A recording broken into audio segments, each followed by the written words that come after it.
Hello అండి. అందరూ ఎలా ఉన్నారు? బాగున్నారా? నేనైతే ఈరోజు గోంగూర పచ్చడి ట్రై చేస్తున్నాను.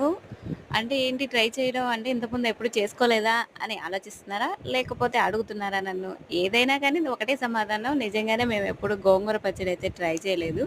అంటే మా అత్తయ్య వాళ్ళకి అలవాటుంది.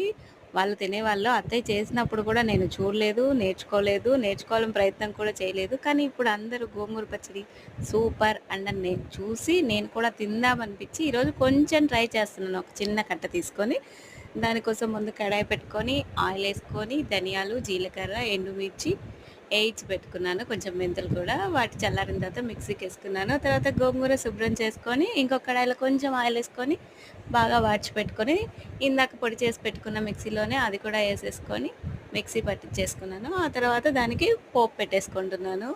కొంచెం ఇంగువ లాస్ట్‌లో, కరివేపాకు, ఎండుమిర్చి ఇంకా